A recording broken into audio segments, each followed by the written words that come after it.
ကျေးဇူးတော်ရှင်ပါမောက္ခချုပ်ဆရာတော်ဗတ္တန္တနန္ဒမာလာပိဝန္တဟောကြားအပ်သောလောကဓာတ်အစိုးနဲ့ကြုံတဲ့အခါစိတ်တက်မကြပါနဲ့တရားဒေသနာတော်ဤတရား၌ဓမ္မအတိရရှိကြသောဓမ္မမိတ်ဆွေများသူတော်ကောင်းအပေါင်းတို့ဘဝခရီးတွင်စိတ်ဤချမ်းသာခြင်းကိုယ်ဤကျမ်းမာခြင်းပညာအလင်းရောင်နဲ့နိဗ္ဗာန်ချမ်းသာသို့တဆင့်ပြီးတဆင့်ရောက်ရှိကြပါစေလို့မေတ္တာပို့သရင်ဒီ channel မှာကြိုဆိုလိုက်ပါတယ်လက်ရှိပစ္စုပန်ဘဝမှာကြုံတွေ့တဲ့အကြောင်းအရာတွေကိုအခြေခံပြီးတော့ဟောပြောတာဖြစ်လို့ပို့ပြီးတော့လက်တွေ့ကြတယ်လို့ပြောမှာဖြစ်တယ်ဒါကြောင့်မို့ပစ္စုပန်ဘဝဖြစ်တဲ့လက်ရှိဘဝအနေအထားမှာဖြစ်ပေါ်နေတဲ့အကြောင်းအရာတစ်ခုကိုခြေပြုပြီးတော့ဂါထာပုဒ်ပေါင်း400ကျော်ရှိတဲ့ဓမ္မပဒဒေသနာတော်ကိုမြတ်စွာဘုရားဖြစ်ပေါ်လာတဲ့အကြောင်းအရာတွေကိုအခြေခံပြီးတော့ဟောကြားခဲ့လို့စိတ်ဝင်စားဖို့ရကောင်းတယ်ဓမ္မရတ္တပေါ်လွင်အောင်နာယူမှတ်သားပြီးရင်မိမိတို့အတွက်လည်းဘဝသင်္ကန်းစာရှားယူကြမှာဖြစ်တယ်ပေါ့ဒါကြောင့်ဒီနေ့အပိုင်း12မှာရှင်ဒေဝတ္တကိုအကြောင်းပြုပြီးတော့ရှင်ဒေဝတ္တရဲ့လောက်ရတွေဟာတရားလွန်ပြီးတော့အမှားယွင်းမကောင်းမှုတွေပြုလုပ်ခဲ့တာကြောင့်မို့လို့သူ့ရဲ့ဘဝဆက်သိမ်းဟာမကောင်းတာကိုတွေးရှိရသဖြင့်မြတ်စွာဘုရားဟာဘဝသင်္ကန်းစာပေးတဲ့အနေနဲ့ဒီလိုလုပ်ရင်ဒီလိုပဲအကျိုးတရားဆိုတာဖြစ်ပေါ်တတ်တယ်လို့လက်တွေ့ပြပြီးတော့ညွှန်ကြားဆုံးမတာပဲဖြစ်တယ်နော်မြည်သူပဲဖြစ်ဖြစ်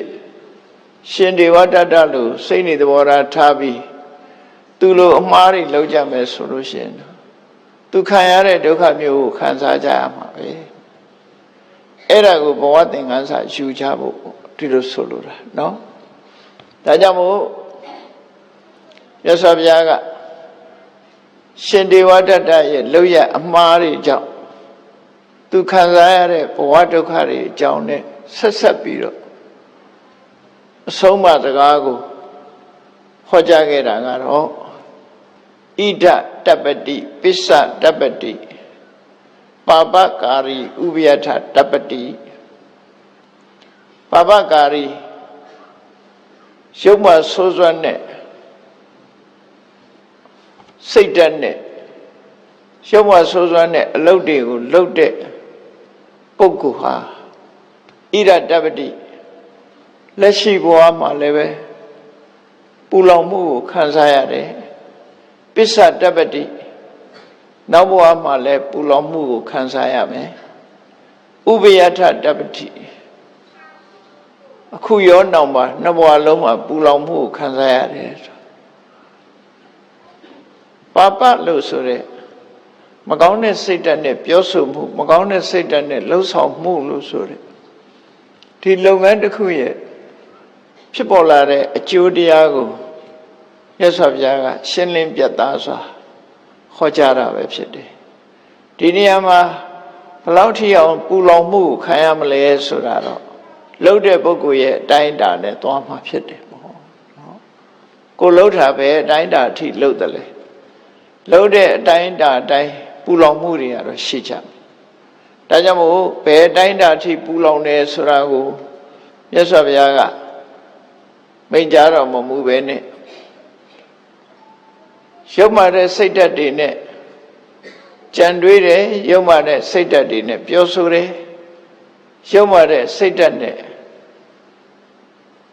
မကောင်းတဲ့အလုပ်ကိုလုပ်တယ်ဆိုတဲ့ပုဂ္ဂိုလ်တယောက်ဟာ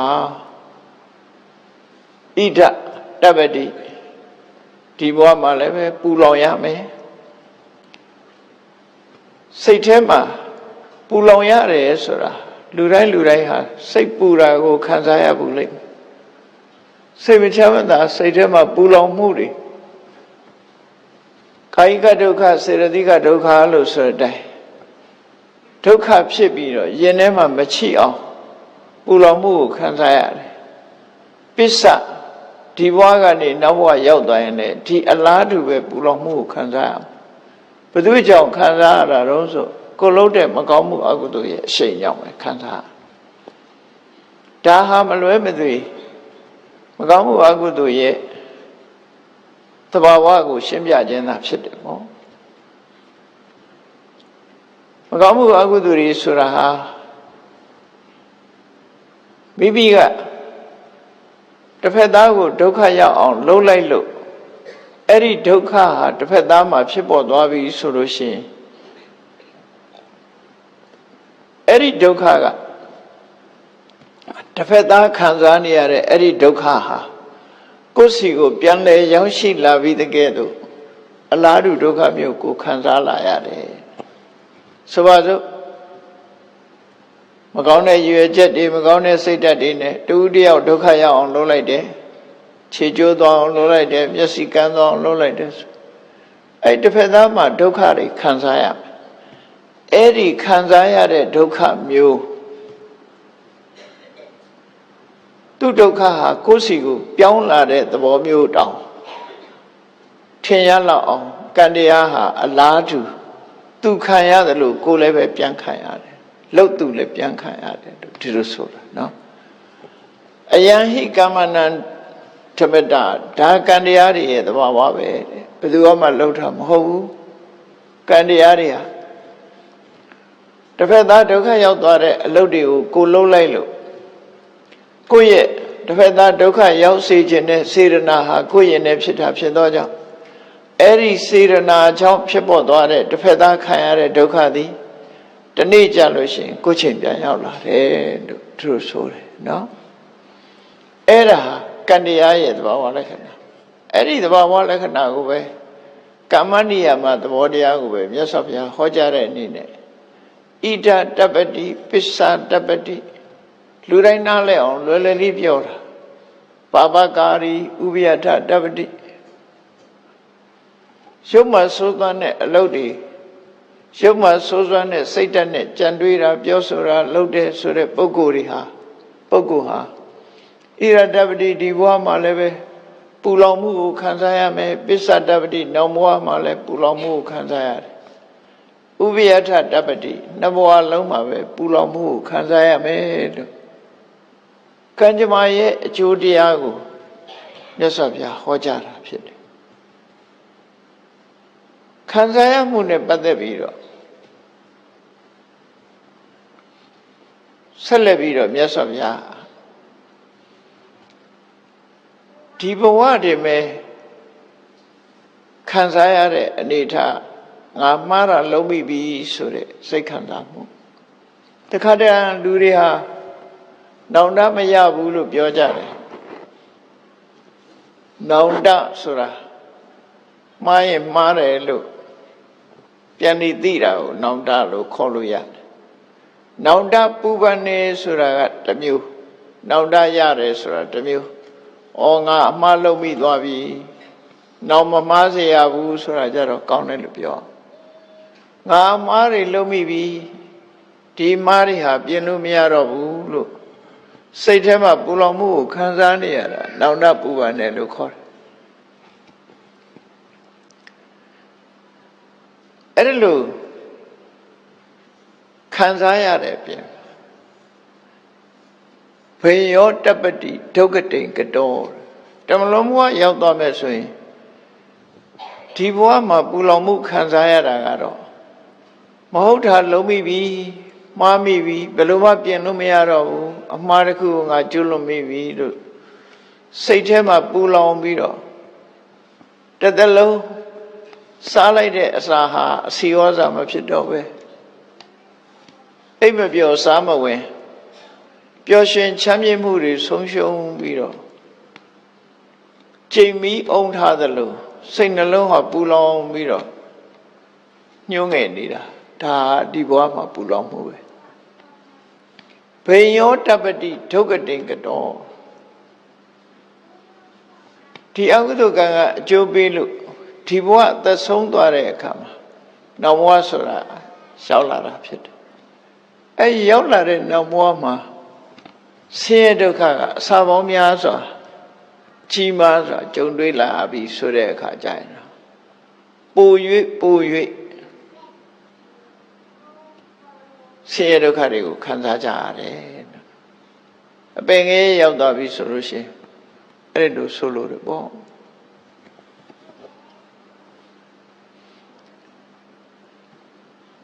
ဒီတရားတော်ဟာဓမ္မပဒထေသနာမှာလာရှိတဲ့ဓမ္မပဒထေသနာပဲဖြစ်တယ်ကာရပုတ်ပေါင်း400ကျော်တဲ့ကကာရပုတ်တစ်ဖုတ်မကောင်းမှုကောင်းမှုဆိုလုံးမှုနဲ့ပတ်သက်ပြီးတော့သင်္ကန်းစာပေးပြီးဟောကြားခဲ့တဲ့ဒေသနာတစ်ခုမှတ်သားထားပြီးငါတို့ဟာမကောင်းတာလုပ်ရင်မကောင်းတာလုပ်တဲ့မကောင်းမှုအကုသိုလ်ရဲ့အတိုင်းအတာတစ်ခုရပူလောင်မှုဆိုတဲ့ဆင်းရဲဒုက္ခတွေကိုခံကြရမှာဖြစ်တယ်။ဒါကြောင့်မကောင်းမှုအကုသိုလ်ကိုတို့ရှောင်မှဖြစ်မယ်။နော်မကောင်းမှုအကုသိုလ်ရှောင်ခြင်းဟာအဓိကဖြစ်သွားတယ်။ဘဝသင်္ကန်းစာပေးတာဒါဘယ်ရာပဲဖြစ်ဖြစ်အကျိုးနဲ့အဖြစ်စီစစ်ပြီးရှောင်ကျင်ကြရတာဖြစ်တယ်။လောကလူတွေဆိုတာအကြောင်းအမျိုးမျိုးကြောင့်ကောင်းတာလည်းလုံးမိတယ်မကောင်းတာလည်းလုံးမိကြတယ်မကောင်းတာလုံးမိတဲ့အခါမကောင်းကျိုးတွေရရှိပြီးကောင်းတာလုံးမိတဲ့အခါကောင်းကျိုးချမ်းသာတွေကိုရရှိကြသို့သောကောင်းမကောင်းအလုံးနှမျိုးထဲမှာမကောင်းတဲ့အလုပ်ကိုပို့ပြီးတော့လုံးမိတတ်ကြတယ်ပေါ့ဘာကြောင့်လုံးမိတုံးဆိုအမှန်မသိမှုဆိုတဲ့အဝိဇ္ဇာရဲ့ဖုံးကွယ်ထားမှုကြောင့်လောဘရဲ့သွေးဆောင်ဖြာရောက်မှုဒေါသရဲ့တိုက်တွန်းနှိုးဆော်မှုတွေကြောင့်လူတွေအမှားတစ်ခုကျွလွန်မှုရကိုမလေးတဲ့လူဖြစ်တယ်ပေါ့နော်ကိုမလေးဘူးဆိုတာအမှန်တရားကိုမမြင်နိုင်အောင်မောဟကဖုံးပေးထားတယ်ဖုံးပေးထားတဲ့အခါကျတော့ရာဂကသွေးဆောင်ဖြာရောက်တယ်ကောင်းတယ်လို့ထင်စေတယ်လှုပ်ရှင်တဲ့စိတ်တွေကိုတွန်းအားပေးတယ်ဒေါသကြတော့သူကမုန်းတိမှုကအမှန်တရားကိုမဆင်ခြင်နိုင်တော့ပဲနဲ့တွန်းထိုးပြီးအမှားတွေကိုကျွလွန်စေတယ်ပေါ့မြောက်ပေးပြီးအမှားတွေကိုကျွလွန်စေအရက်တိုက်ပြီးတော့မဟုတ်တာလှုပ်ခိုင်းတယ်လို့ပဲဒေါသဆိုတာဝင်လာလို့ရှိရင်မကျေနပ်မှုတွေကမြန်မြန်လှုပ်ဖြစ်တော့အောင်တွန်းထိုးပေးတာပေါ့မြောက်ပင့်ပေးတယ်လို့ခေါ်တယ်လောဘကတော့သွေးဆောင်ဖြာရောက်တာဖြစ်တယ်ဒေါသကမြောက်ပေးတာဖြစ်တယ်ဒေါသရဲ့မြောက်ပေးမှုကြောင့်မကြောက်မနာတာလူချထဲမှာဆဲဝွန်နေဆိုဖြစ်သွားနော်လူချထဲမှာပြောဝွန်နေဆိုဝွန်နေဆိုတာတွေဖြစ်အဲ့ဒါလို့လောဘရဲ့သွေးဆောင်ဖြာရောက်မှုဒေါသရဲ့တိုက်တွန်းနှိုးဆော်မှုတွေကြောင့်လူတွေဟာမှားတစ်ခုကိုကျွလွန်မိကြရတယ်လို့သူဆိုလို့ရပေါ့အဲ့ဒီကျွလွန်မိလို့အမှားတစ်ခုဟာတစ်ဖက်သားအပေါ်မှာလှုပ်တယ်ဆိုရင်အဲ့ဒီတစ်ဖက်သားခံရလိုက်တယ်ဆင်းရဲဒုက္ခမျိုးကိုခံရတယ်ကတရားတွေရဲ့သဘောကဒီလိုဆိုလို့အဲ့တစ်ဖက်သားခံရအောင်လှုပ်တာမဟုတ်တော့လည်းပဲအဲ့ဒီအကုသိုလ်ရဲ့အကျိုးကမကောင်းတဲ့အကျိုးပဲကိုယ်စီကိုပို့ဆောင်ပေးမှာပဲဖြစ်တယ်ပေါ့မြတ်စွာဘုရားဒီဒေသနာတော်ဟောတာဟာရှင်ဒေဝတ္တကိုအကြောင်းပြုပြီးတော့ဟောတာရှင်ဒေဝတ္တရဲ့ဇလံကိုအားလုံးကသိနေကြတာဖြစ်တော့သူဟာဘာကြောင့်ပျက်စီးသွားတဲ့ပုဂ္ဂိုလ်ဖြစ်တယ်လဲရှင်ဒေဝတ္တဆိုတာဘယ်လိုပုဂ္ဂိုလ်မျိုးလဲတကယ်ဆိုးတဲ့ကိုရောလားလို့ဆိုအဲ့ဒါလိုတော့လည်းမဟုတ်ဘူးနော်အကြောင်းတစ်ခုခုသူ့မှာသွေးဆောင်ဖြာရောက်မှုခံပင်ကိုကဆိုးသူလို့တော့ပြောလို့တော့မရဘူးနော်ဖះနဲ့ပတ်သက်လာရင်တော့သူဆိုးကောင်းဆိုးလိမ့်မယ်အကယ်၍တကယ်ကိုဆိုးသွမ်းတဲ့ပုဂ္ဂိုလ်ဆိုရင်လေလူဖြစ်လာမှာမဟုတ်ဘူးပေါ့ဒုစရိုက်သမားတတ်တတ်ဆိုရင်လူဖြစ်ဖို့ပဲရှိမလားအခုကလူသမန်တောင်မဟုတ်ဘူးမြတ်စွာဘုရားနဲ့ဆွေတော်မျိုးတော်တော်ပြီးတော့သူလည်းမင်းသားဘဝစီးစိမ်ဥစ္စာချမ်းသာကြွယ်ဝတဲ့ပုဂ္ဂိုလ်နောက်ဆုံးမှသူတရားကျင့်လိုက်တဲ့အခါ ပုရုဇဉ်ဘဝနဲ့တကောအိဋ္ဌိပတ်တွေတောင်ရလိုက်သေးတာပဲညံ့တဲ့ပုဂ္ဂိုလ်မဟုတ်ဘူးတကောစံပင်ရင်တကောတွေရရှိထားတဲ့ပုဂ္ဂိုလ်တယောက်တာမန်ပုဂ္ဂိုလ်တယောက်မဟုတ်ဘူးသူဆက်လက်ကြိုးစားအားထုတ်မယ်ဆိုလို့ရှိရင်ယဟန္တာတောင်ဖြစ်သွားနိုင်တယ်အရေးချင်းရှိတယ်လို့သူတို့ဆိုတာနော်မဖြစ်တာကတော့ခြေနေတစ်ခုဟန်တာမှုကြောင့်မဖြစ်တာဒီကနေ့ခေတ်လူတွေလည်းပဲအသိဉာဏ်ရှိတဲ့ပုဂ္ဂိုလ်တွေဉာဏ်ထက်တဲ့ပုဂ္ဂိုလ်တွေရှိတာပဲဉာဏ်ထက်တဲ့ပုဂ္ဂိုလ်တွေရှိပြီးတော့ဘာဖြစ်လို့တရားဥပမရကြသလဲဆိုရခြင်းတဲ့ဆန္ဒထိုဆန္ဒအားလျော်စွာကြိုးစားအထောက်မှုဆိုတာမလုပ်ကြဘူးလေနိဗ္ဗာန်ကိုရွှေ့ဆိုင်ထားပြီးတော့နောက်ဖရာကြမှာပဲလိုက်တော့မလို့လို့ဒီလိုရွှေ့ဆိုင်ကြတာပို့စပုံးလုပ်တဲ့လူကများရတယ်လေနိဗ္ဗာန်သွားမယ်ဆိုပို့စပုံးလုပ်မယ်အေးအပျော်ပါသွားရမယ်ဆိုရင်တော့ ready ပေါ့အဲ့ဒါလို့ပါရမီတွေရှိပြီးတော့ဉာဏ်ဉာဏ်သွေးထက်မြက်တော်လည်းပဲစိတ်ဆန္ဒမရှိဘူးဆိုရင်မဖြစ်ဘူးသွားနော်စိတ်ဆန္ဒတော့ရှိတယ်မကြိုးစားဘူးဆိုရင်မဖြစ်ဘူးကြိုးတော့ကြိုးစားတယ်မရရင်စိတ်ဓာတ်ကလျှော့သွားတယ်ဆိုရင်မဖြစ်ဘူးလုံနည်းလုံဟန်အသိဉာဏ်နဲ့စဉ်းစားပြီးတော့မကြိုးစားဘူးဆိုရင်မဖြစ်ပြန်ဒါကြောင့်မို့လုပ်ငန်းတစ်ခုအောင်မြင်မှုအတွက်ကဘာရှိရမှာလဲလို့ဆိုရင်နံပါတ်1ကဆန္ဒရှိတဲ့အတိုင်းနံပါတ်1ကဆန္ဒနံပါတ်2ကဆန္ဒရှိတဲ့အတိုင်းကြိုးပမ်းအထုတ်တဲ့ဝီရိယကြိုးစားအထုတ်ပြီးဆိုရင်လွယ်လွယ်ကူကူဟာပဲအရာမှမဖြစ်ဘူးထုံးစံဖြစ်တဲ့လူအနေငယ်သာရှိကောင်းရှိအရာခသိဟာခက်ခဲတာပဲတောင်ထိပ်ပေါ်ရောက်ဖို့တက်တယ်ဆိုတာမပင်မမဲ့နဲ့မရဘူးတဲ့တက်ရမယ်အဲ့ဒီခါကျတော့လုံလဝိရိယတော့ထုတ်ပါရဲ့အခက်ခဲလေးကျုံလာတဲ့အခါစိတ်ဓာတ်ကပြော့ကျသွားတယ်စိတ်ဓာတ်မခိုင်မာဘူးဆက်ပြီးကြိုးစားခြင်းနဲ့မရှိဘူးဆိုလို့ရှိရင်မရပြန်ဘူးဒါမို့ဆန္ဒရှိရမယ်လုံလဝိရိယရှိရမယ်စိတ်ဓာတ်ကြံ့ခိုင်ရမယ်သို့တော့ဆန္ဒလည်းရှိတယ်ဝိရိယလည်းရှိတယ်စိတ်ဓာတ်လည်းကြံ့ခိုင်တယ်လုံနည်းလုံဟန်လွဲမှားနေပြန်ပြီဆိုလို့ရှိရင်မရဘူးဒါကြောင့်မို့ဝိမန္တဆိုတာမကနဲ့အမြင်တစ်ခုစဉ်းစားဆင်ခြင်မှုတွေနဲ့လောက်ရမှာဖြစ်တယ်အသိဉာဏ်နဲ့လောက်ရမှာဖြစ်တယ်ဒါကိုပဲအဓိပတိပစ္စယောလို့တစ်ခုစီတစ်ခုစီဥဆောင်ပြီးတော့အောင်မြင်သွားတာလေဆန္ဒကစတင်ပြီး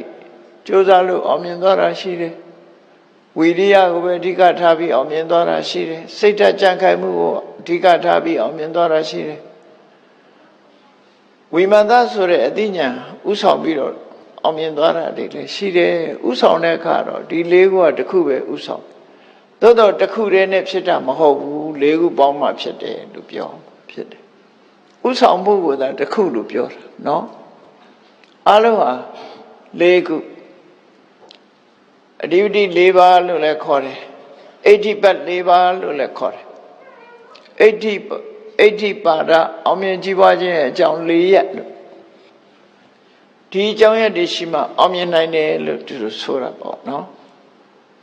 ဒါကြောင့်မို့လို့ကျိုးပန်းအထုံးမှလောကမှာကြီးပွားအထုတ်တာဖြစ်တယ်ရှင်ဒေဝတတ္တဟာပါရမီရှိတဲ့ပုဂ္ဂိုလ်တူပဲဒါကြောင့်မို့မြတ်စွာဘုရားရဲ့ဆွေတော်မျိုးတော်ထဲမှာရသောရရဲ့မောင်အရင်မေရမာယာရဲ့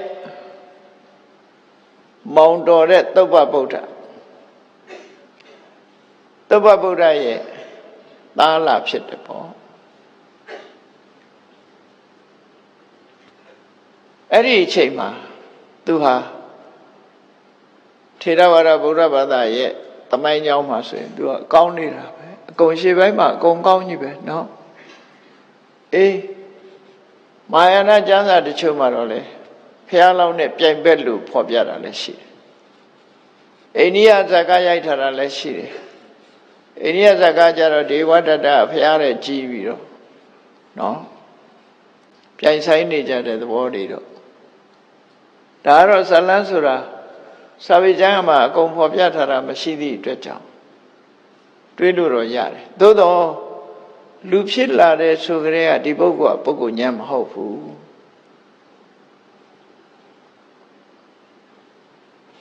မြတ်စွာဘုရားဒီဘုရားဖြစ်သူရောက်ပြီးတော့ပထမအကျင့်ကပိလုကိုကြွတယ်အဲ့ဒီကပိလုကိုကြွပြီးတဲ့နောက်မှာတိုင်ဝေမင်းသားတော်တော်များများဟာမြတ်စွာဘုရားထံရဟန်းပြုကြတယ်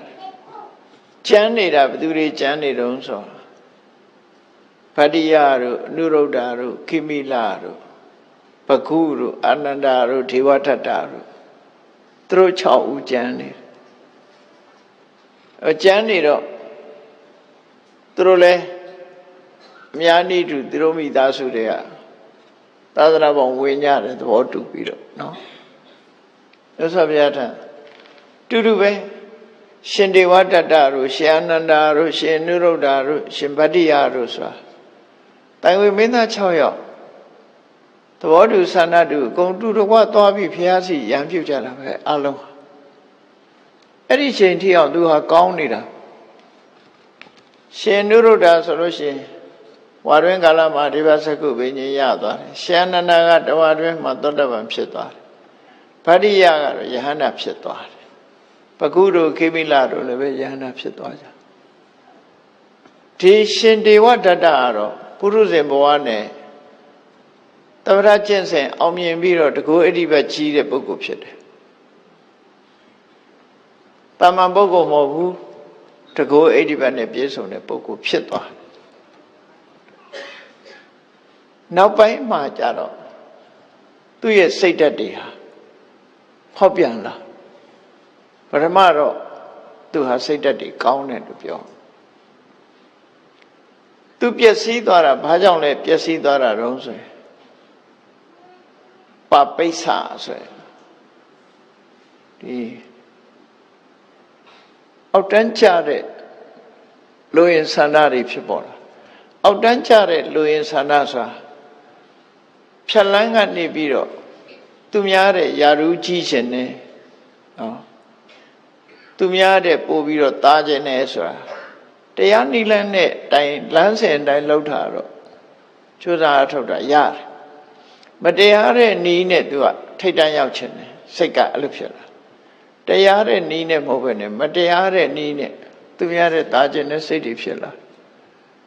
အဲ့ဒီမှာအားပေးအားမြောက်လှုပ်တဲ့ပုဂ္ဂိုလ်တွေကလည်းရှိမှာပေါ့ဘာလို့ဆိုသူလည်းမင်းသားပဲဖះနဲ့ညီကိုတော်အောင်ခွဲတော်တယ်ဆိုအဲ့တော့သူ့ကိုဝန်းရံတဲ့ပုဂ္ဂိုလ်တွေလည်းရှိမှာပေါ့အဲ့ဒီပုဂ္ဂိုလ်တွေကလည်းမကောင်းတဲ့ဘက်ကိုတွန်းတဲ့ပုဂ္ဂိုလ်တွေဖြစ်လို့ပပမိတ်တာမကောင်းတဲ့ဘက်ကိုအကြံဉာဏ်ပေးတွန်းအားပေးတဲ့အပေါင်းအသင်းတွေသူ့ကိုဖျက်ဆီးတာပဲဖြစ်တယ်ပပိစ္ဆပပမိတ်တာနောက်တစ်ခုကသူကဖြတ်လန်းကနေပြီးတော့လာဘသက်ကာရအကျော်အစောခုံတရင်ကြီးမှုကိုရှားယူခြင်းနဲ့ဆိုတာဖြစ်လာအဲ့ဒီ၃မျိုးကသူ့ကိုနှိပ်စက်သွားတယ်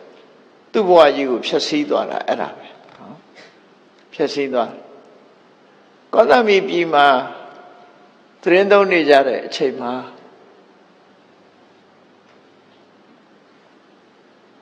ရှင်သာရိပုတ္တရာတို့ရှင်မောဂလန်တို့ရှင်အနန္ဒာတို့ဆိုတဲ့ပုဂ္ဂိုလ်တွေတရားဓမ္မတွေကချီးညွှန်းကြတယ်လေးစားကြတယ်အဲ့ဒီအချိန်မှာသူ့ရင်ထဲမှာဘာဖြစ်လာတော့ဆိုသူလည်းလို့တူတူဝိုးလာကြတဲ့ပုဂ္ဂိုလ်ချင်းပဲသူကမထင်ပေါ်တော့သူလည်းထင်ပေါ်ခြင်းနဲ့စိတ်ဖြစ်လာနော်ဒါအစထင်ပေါ်ခြင်းနဲ့စိတ်ဖြစ်လာတဲ့အခါငါထင်ပေါ်အောင်ဘုံတကူကြည့်အောင်လက်သပကနဲ့ပြည့်စုံအောင်ဘယ်သူကိုစီးယုံရရင်ကောင်းမလဲဆိုစဉ်းစားလိုက်တဲ့အခါမှာ ရာဇဂုပြည်ကဗိမိတာရကတော့အသက်ရွယ်နဲ့ရနေပြီမြတ်စွာဘုရားအပေါ်မှာလည်းအလွန်ကြီးညိုတယ်ဆိုတော့သူ့တော့စီယုံလို့မရဘူးသူ့သားတွေရှိတဲ့ထဲမှာအဇဒတဆိုတဲ့ခတ်ဆိုးဆိုးလို့ရှိတယ်သူကမိဘရဲ့ခေါင်းကြီးရဲ့သားဖြစ်သည့်အတွက်ကြောင့်ငယ်လဲငယ်သေးတယ်အာယတိန်ဘတ်တော်တဲ့အလားလာကောင်းတယ်ပေါ့သူ့စီယုံအဲ့ဒီအတွေးကိုလည်းသူကဘသူနဲ့ပေါင်းရရင်ကောင်းမလဲဆိုတဲ့အတွေးမှကောင်းကောင်းတွေးတတ်တယ်ပေါ့နော်တဲ့ရွယ်ကြည့်တဲ့လူ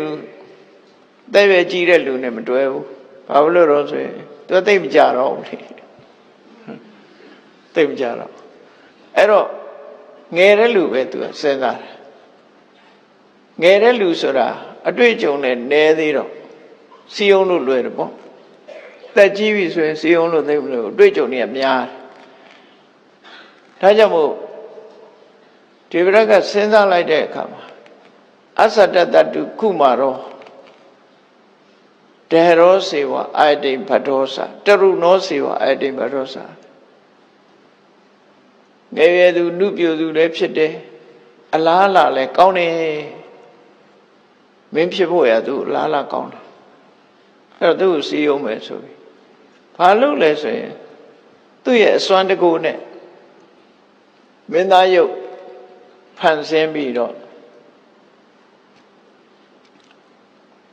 မွေတွေနဲ့တသားဆင်ထားတယ်နော်မွေတွေနဲ့တသားဆင်ထားတယ်လက်နှစ်ဘက်ကလည်းမွေနဲ့ခြေထောက်ကလည်းမွေတွေနဲ့ကလထာကသာကြည့်ပြီးတော့အဲမွေတွေနဲ့နော်မွေတွေနဲ့တန်းသာဆင်ထားပြီးတော့ရုပ်တရက်ဘွားကနဲ့အစာတသတယောက်တည်းနေတဲ့အချိန်မှာအခန်းထဲဝင်ပြီးတော့အစာတသရဲ့ရင်ခွင်ထဲမှာဘွားကနဲ့မွေတွေနဲ့မင်းသားရုပ်လေးဖန်ဆင်းပြီးတော့ဝင်လိုက်တော့ဟောလန့်တာပေါ့တားလန့်တော့သူ့ပေါ်မှာဝင်းထိုင်လိုက်တော့လန့်သွားတဲ့အခါလေးမှာသူ့သိကြောက်ပြီးတော့မျက်လုံးကြီးပြူးပြီးတော့ကြည့်နေတော့မင်းသားကြောက်သလားလို့မေးလိုက်သေးတယ်ကြောက်တယ်ဆိုတော့ကြောက်ပေမဲ့လို့မင်းကြီးမင်းသားတွေကအာတင်းတတ်တယ်ပေါ့ဟန်ကောင်းတယ်તેဘသူလဲလို့ဆိုငါဒေဝဒတ်ပဲဒေဝဒတ်ဆိုရင်ကိုရောအသွင်နဲ့ပြပါလို့ဆိုအဲ့ဒီကြရမရဟန်းအောင်ဖန်ဆင်းပြီးတော့ပြလိုက်တယ်အဲ့ဒီမှာအဇဒတကလုံးဝကြာသွားတာပေါ့ဓာချီညိုသွားတယ်နော်ဓာချီညိုသွားတော့မနေ့တစ်ချိန်ညနေတစ်ချိန်ဒေဝဒတ်ကိုစီကတ်တယ်ဆွမ်းအိုး900လှူတယ်ဆိုတော့ဒေဝရတ်ကလက်သက်ပကားတွေပေါ်တော့တပည့်တွေမွေးအဲ့လိုတွေဖြစ်လာနောက်ပိုင်းမှာသူကဘလောက်ထီအောင်တကိုးတွေကြီးလာတဲ့အခါကျတော့ရဟန်းတန်ဃာတွေကိုသူပဲဥဆောင်မယ်ရဟန်းတန်ဃာတွေရဲ့ခေါင်းဆောင်လုပ်မယ်ဆိုပြီးတော့မြတ်စွာဘုရားပရိသတ်တွေမှာတရားဟောနေတဲ့အချိန်မှာတက်ပြီးတော့ရဟန်းတန်ဃာရဲ့တာဝန်ကိုသူပေးပါမြတ်စွာဘုရားအသက်ကြီးပြီဆိုတော့ဘုရားအဲ့ဒီအချိန်မှာ82နှစ်လောက်နေရှိပေါ့သက်80ကျော်ရှိပြီအဲ့ဒီမှာရှင်ဘုရားအသက်ကြီးပြီအဲ့တော့အသက်ကြီးပြီဆိုတော့ဒေဝရတ်နဲ့ဘုရားဘယ်သူကကြီးတုံလို့မေးပဲဆိုရင်ဘုရားကြီးဖို့ဒီစကားအရာထောက်မှဆိုရှင်ဘုရားအသက်ကြီးပြီရဟန်းတန်ဃာတွေတာဝန်သူလွှဲပါဆိုသူကငယ်တဲ့လူပဲဖြစ်ရမယ်နော်ဖះဝိတုံးကသူပြောတဲ့အထက်မှာစိန်နောဝုဒ္ဓောဝယောနုပတ္တောဆိုနောက်ဆုံးအရွယ်ရောက်နေပြီလို့ပြောလို့ခြင်းပဲအဲ့တော့အရွယ်3မျိုးခွဲလိုက်တဲ့အခါမှာပထမ33နှစ်ဒုတိယကျတော့ဒုတိယ33နှစ်တတိယ33နှစ်33နှစ်နဲ့ပေါင်းလိုက်လို့ရှိရင်69ဖြစ်အဲ့ဒီအရွယ်ဒီမှာပထမ33နှစ်ဒုတိယ30အသက်66နှစ်ထိအောင်ကိုဒုတိယအရွယ်လို့ခေါ်ပြီးတော့66နှစ်ဟိုဘက်ကိုနောက်ဆုံးအရွယ်လို့ခေါ်တာပဲနောက်ဆုံးအရွယ်လို့ခေါ်တာပေါ့တက်တရားနဲ့ပိုင်းလိုက်တာအဲ့တော့မြတ်စွာဘုရားကိုဝယောအနုပ္ပတ္တောနောက်ဆုံးအရွယ်ရောက်နေပြီ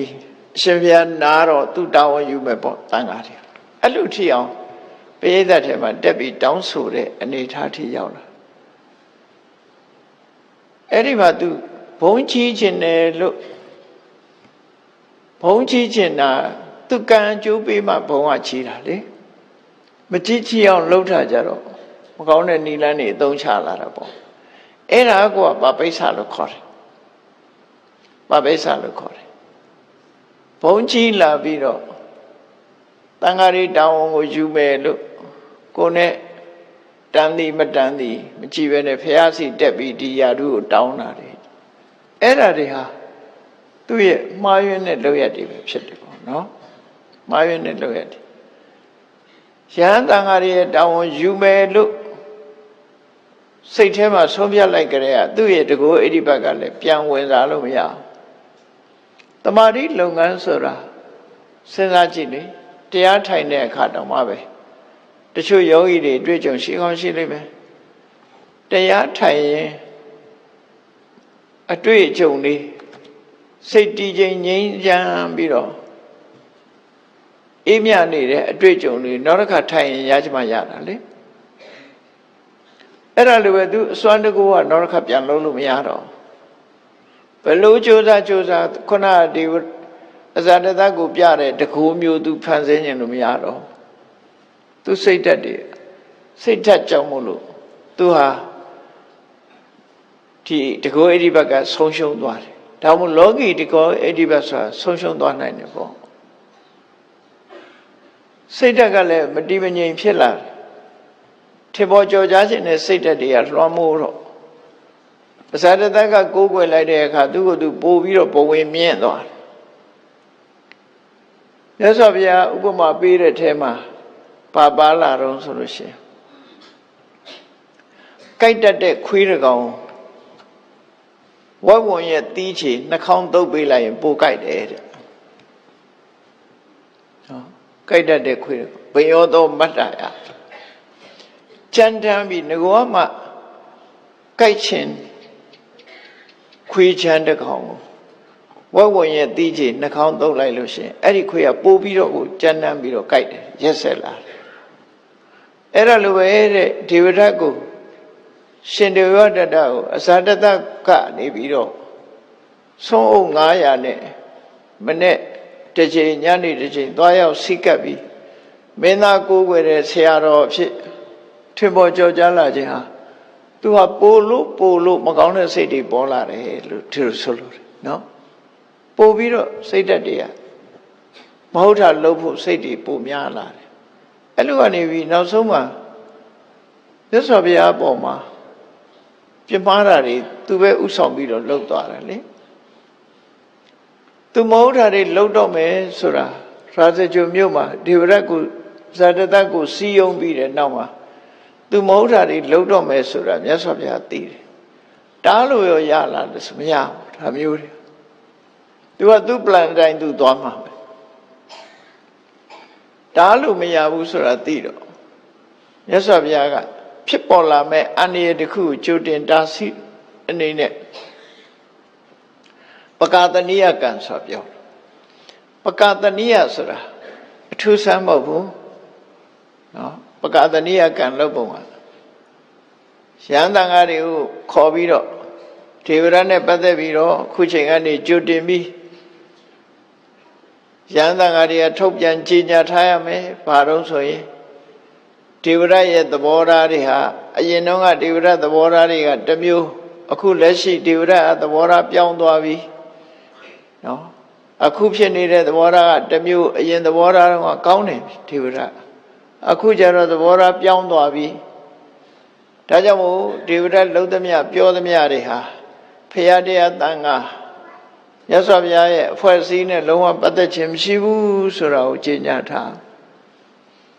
ဒါထူးဆန်းတာမဟုတ်ကုမ္ပဏီတစ်ခုမှလည်းပဲငွေကြေးအလွဲသုံးစားလုပ်တဲ့ပုဂ္ဂိုလ်ဆိုလို့ရှိရင်သတင်းစာတွေကကြော်ညာထားရတယ်မဟုတ်လားအနုဘုဆိုရင်ကုမ္ပဏီထိမှာပေါ့နော်မဟုတ်တဲ့သူကနေပြီးတော့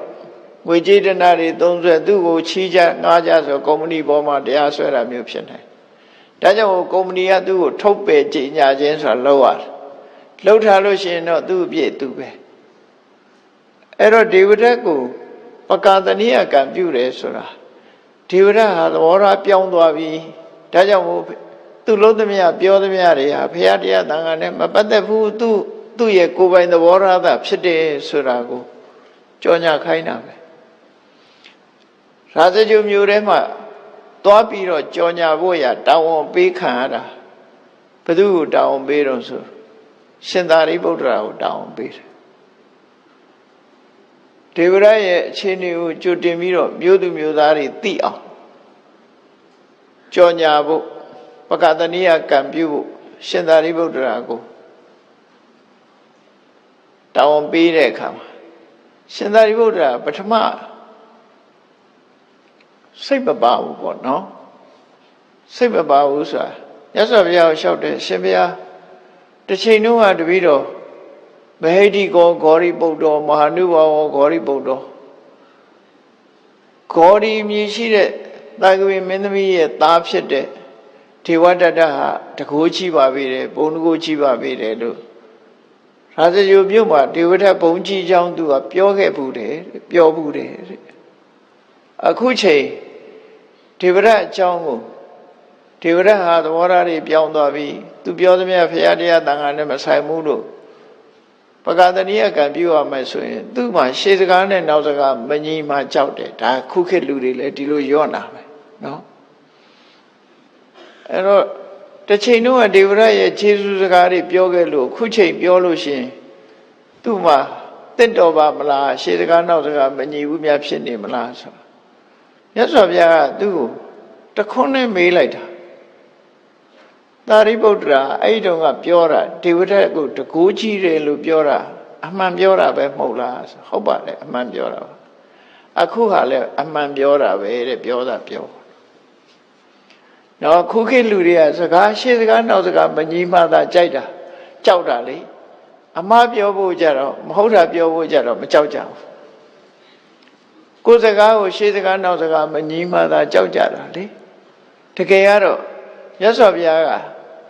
ရှင်းရှင်းလေးပြောတာဟိုတော့ကပြောတာလေမှန်တာပဲမဟုတ်လားမှန်တယ်အခုပြောတာလေမှန်တာပဲဟိုတော့အချိန်နေနဲ့အခုချိန်နေမတူဘူးလေဟိုတော့ကပြောခဲ့လို့အခုမပြောရဲဘူးဆိုတာဒါမဟုတ်ဘူးဟိုတော့က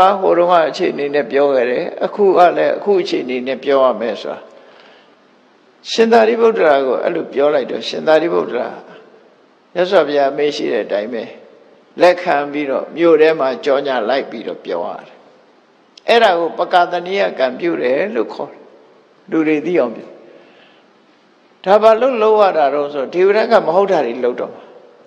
မကြပါဘူးအစာတသက်ကိုသူက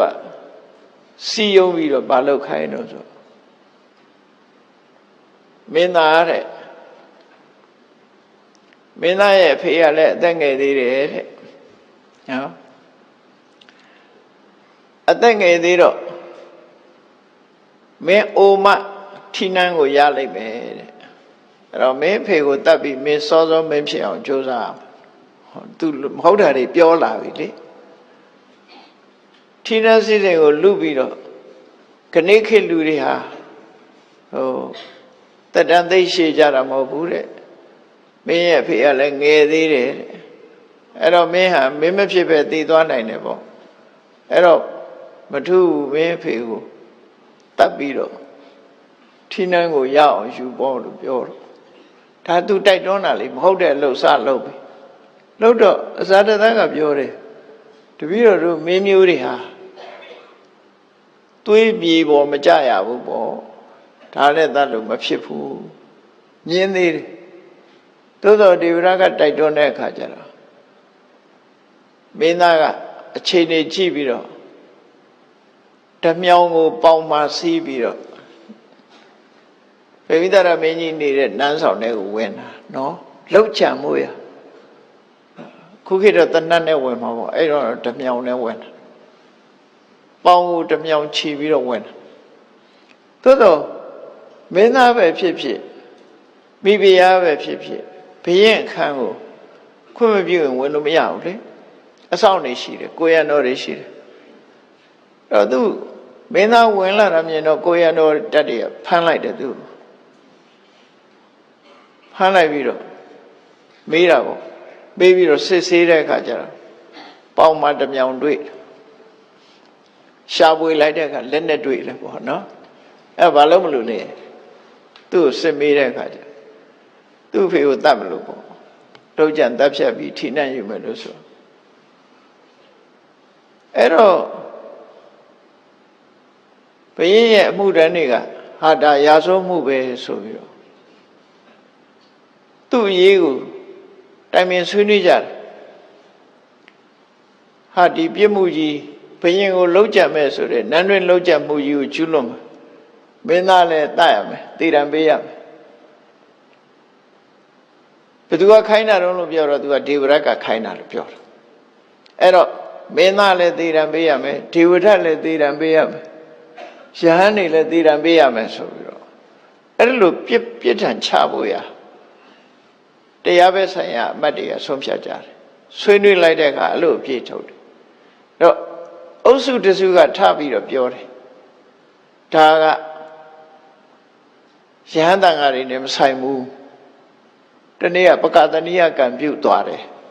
ဒေဝရလောက်တာသူတို့နဲ့မပတ်သက်ဘူးဆိုတာပြောထားပြီးသားပဲအဲ့တော့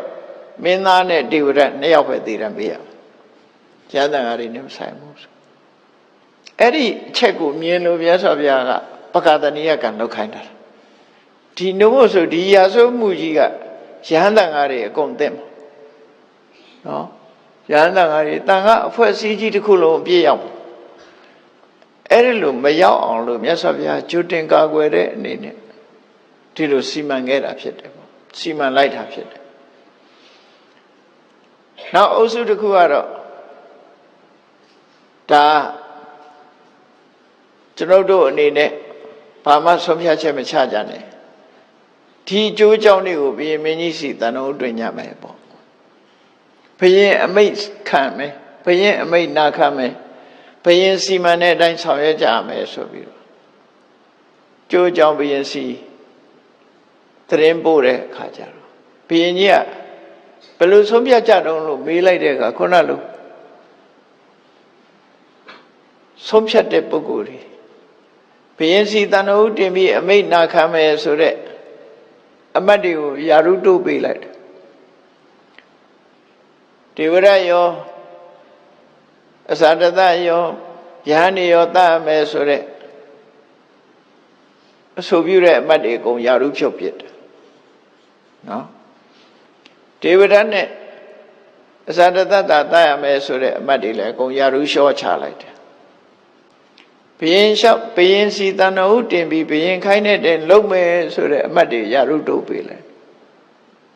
နေချင်းညချင်းဒီအမှုကိစ္စယာရုပြုတ်တဲ့လူတွေပြုတ်ယာရုတက်တဲ့လူတွေတက်နဲ့အဲ့လိုဖြစ်သွားတယ်ဒါနန်းတွေမှာရှုပ်ထွေးမှုတွေဖြစ်သွားတယ်ဘုရင်ကြီးကိုယ်တိုင်မင်းသားကိုမေးတယ်ဘာဖြစ်လို့ငါ့ကိုတတ်ချင်တာလဲဆိုဘုရင်ဖြစ်ချင်လို့ဘုရင်ဖြစ်ချင်ငါပေးပါတယ်ဆိုပြီးတော့ဘုရင်ကြီးကဆင်းပေးလိုက်တယ်သူ့သားကိုအထိနာအပ်လိုက်တယ်သားကိုချစ်တာကိုသူကနော်ဘုရင်ကိုအပ်လိုက်တာသူ့သားကိုပဲထိနာအပ်ပြီးသူကဆင်းပေးလိုက်တယ်အဲ့ပြဿနာအဲ့လောက်နဲ့နောက်ဆုံးကျတော့မပြီးဘူးပေါ့နော်ဒေဝရတ်ကမင်းတရနေ့ဘုရင်ကမင်းစီကအာဏာပြန်သိမ်းလိုက်မယ်အပြတ်ဖြတ်ဆိုတာဖြစ်လာတဲ့အခါထောင်သွင်းကျင်းချနောက်ဆုံးတပ်ဖြတ်ခြင်းတရားခံလိုက်ရတယ်လေအဲ့ဒါလို့သူ့ရဲ့အကြံဉာဏ်တွေကဆိုးဝါးတောင်းချမ်းလာတဲ့မကောင်းတဲ့အလုပ်တွေနိုင်ငံတော်လှုပ်ကြံမှုကြီးထီအောင်ယာရုအာဏာထီအောင်တော့တိုက်တွန်းနှိုးဆော်ပြီးတော့ဒီလိုပါဝင်ပတ်သက်လာတော့ရှင်ဒေဝရရဲ့လုပ်ရတဲ့ဟာအလွန်အကျွံကြီးဖြစ်လာတယ်အဲ့ဒါတွေမကဘူးလေးသမားတွေလွတ်ပြီးဖះကိုတတ်ဖို့လုပ်ပြန်တယ်နာလာဂီရီဆင်ကြီးလွတ်ပြီးတော့ဖះကိုတတ်ဖို့ကြိုးစားတယ်ကြောက်တုံးလိမ့်ချပြီးဖះကိုတတ်ဖို့ကြိုးစားတယ်အမျိုးမျိုးသူ့ရဲ့လုပ်ရတဲ့ဟာမြတ်စွာဘုရားအပေါ်မှာအညှိုးကြီးစွာနဲ့သူဟာလုပ်ခဲ့တယ်ဘာကြောင့်အညှိုးကြီးတုံးဆိုတော့အဇာတတကကြီးညိုကိုးကွယ်လို့ဘုံတကူကြီးမားပြီးလက်တပကာတွေပေါ်ပြတဲ့အခါမှာမြတ်စွာဘုရားကိုအရှင်ဘုရား အသက်ကြီးပါပြီယဟန်တန်ဃာတွေတောင်းသူလွှဲပါလို့တောင်းတော့ကမြတ်စွာဘုရားသူ့ကိုစကားတစ်ခွန်းပြောလိုက်တယ်အဲ့ဒါကိုနာကြီးသွားတယ်ထပ်ပြီးတော့နော်ခွင့်မပြုတဲ့အပြင်ဘုရားကပြောတော့ဆိုသာရိပုတ္တရာတို့မောက္ကလန်တို့လိုအရေးချင်းရှိတဲ့ပုဂ္ဂိုလ်တွေတောင်းတန်ခါတောင်းကိုမလွှဲတာတဲ့သူ့ကိုသုံးလိုက်တာသူများထွေးတဲ့တတွေးကိုမျိုးတဲ့မင်းတို့လူစားမျိုးကိုဘယ်မှာလွှဲမလဲဒီစကားလေးပါပါတယ်တခါတရံကြတော့မြတ်စွာဘုရားမိန့်ကြားလိုက်တဲ့စကားလေးတွေဟာဟိုတစ်ဖက်သားကိုထိခိုက်သွားစေတယ်အဲ့တော့မြတ်စွာဘုရားကဒီလိုတစ်ဖက်သားနာကြီးစေတတ်တဲ့စကားမျိုးတွေကိုပြောသလားလို့ဆိုသုက္ကတဂုံထဲမှာဆိုရင်မြတ်စွာဘုရားအေးမှန်လဲမှန်တယ်အကျိုးလဲရှိတယ်ဆိုလို့ရှိရင်သူကြိုက်ကြိုက်မကြိုက်ကြိုက်ပြောတတ်တယ်ဒါအဲ့ပြောလိုက်တဲ့စကားတွေကဒေဝဒတ်ဆိုလို့ရှိရင်လေခါခါတီးတီးမုန်းသွားတယ်ဒီစကားကြောင့်နောက်မာဂဏီကြည့်ပါလားမာဂဏီလည်းရိုးရိုးပြောလိုက်လဲဖြစ်သားပဲမပြောဘူးဘယ်လိုထိအောင်ပြောလိုက်တော့ဆိုရင်ပြင်မဲ့ကအလှပကြီးချဲထားတဲ့မစင်အိုးကြီးတို့ငါခြေထောက်နဲ့တောင်မထိချင်ဘူးလို့ခြေပြားလေးနဲ့တောင်မထိချင်ဘူးဆိုဝဏ္ဏကြီးသွားတယ်နော်အဲ့ဒီစကားလေးတွေဟာဒီဘာကြောင့်မြတ်စွာဘုရားကဒီလိုနာတစ်ဖက်သားကြိုက်သည်ဖြစ်စေမကြိုက်သည်ဖြစ်စေပြောတယ်လေလို့ဆိုရင်တစ်ဖက်ကတော့အကျိုးရှိတဲ့အရာရှိတယ်သူ့အတွက်မှာတော့အန္တရာယ်ဖြစ်စေသွားတယ်ကိုယ့်အတွက်ဘယ်လောက်ပဲအန္တရာယ်ဖြစ်ဖြစ်ဒီစကားမျိုးပြောထားခြင်းအပြင်မြတ်စွာဘုရားဒီလိုအလုပ်မျိုးဒီလိုအတွေးမျိုးနောက်ထပ်ယဟန်တွေမပေါ်စေခြင်းဘူးပေါ့နော်မပေါ်စေခြင်းလို့စကားကိုနစ်နစ်နာနာပြောဆိုလိုက်တာဖြစ်တယ်ပေါ့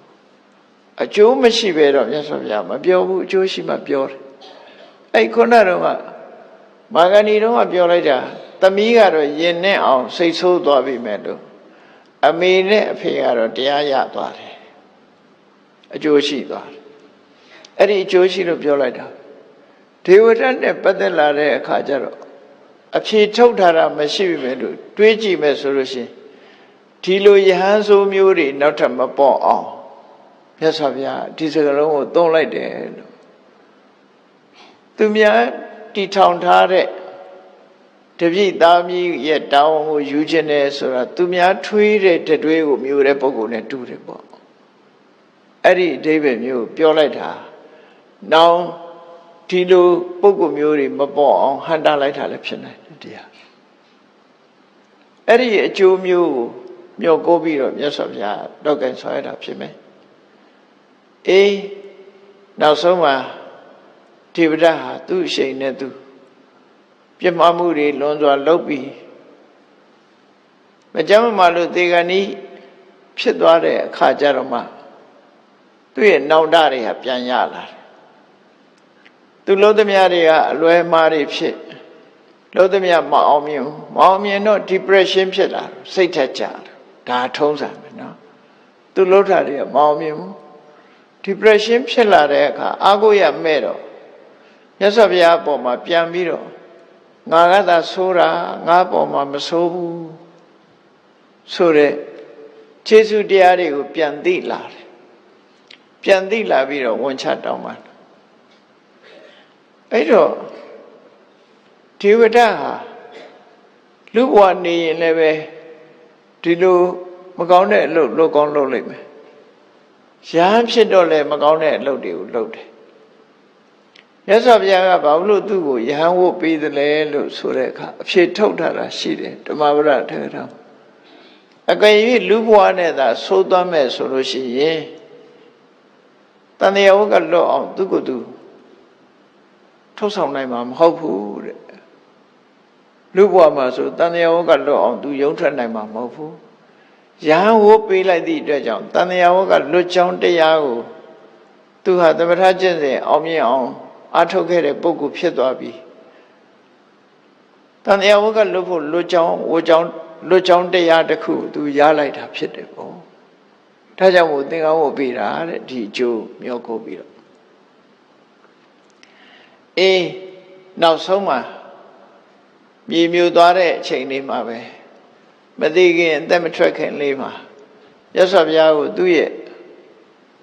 ခန္ဓာကိုယ်မှာရှိတဲ့အယိုးတွေနဲ့ကိုယ်ဝဲစိတ်ကပ်ပါတယ်ရှိခိုးပါတယ်မြတ်စွာဘုရားကို